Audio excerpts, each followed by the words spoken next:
Til den her, der skal vi bruge noget tape for at lægge styrbånd på, og en almindelig saks. Det vi starter med, det er lige at pille grebskummet væk, sådan vi kommer til. Nu er den her lavet med Campagnolo greb, så der skal vi lige ind og have noget styrbånd på hver side af selve grebet. Så der følger normalt lige sådan en lille en med, som man kan flippe over.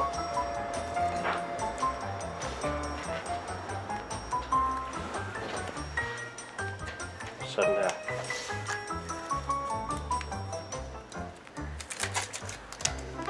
Så starter vi ellers ned fra bunden af, og så arbejder vi os op til frempinden. Jeg starter altid på ydersiden. Sørg for at lægge sådan rimelig med spænding på, så det ikke går løs styrbåndet. Og så læg med ensartet afstand hele vejen.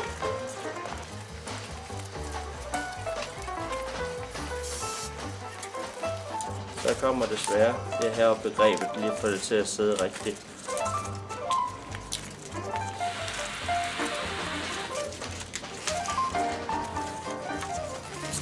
Sørg for, inden I kører videre, lige køre styrbåndet tilbage, og læg mærke til, at der ikke er noget, hvor man kan se selve stykket.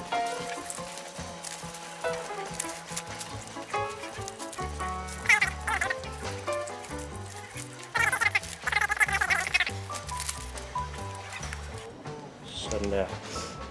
Og så skal vi lige have skåret af. Det er vigtigt, at man gør det ind mod frempinden og ikke den anden vej.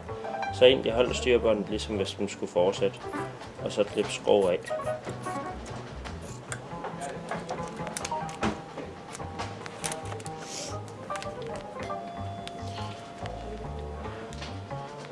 Og så prøv at lave en så lige afslutning som muligt.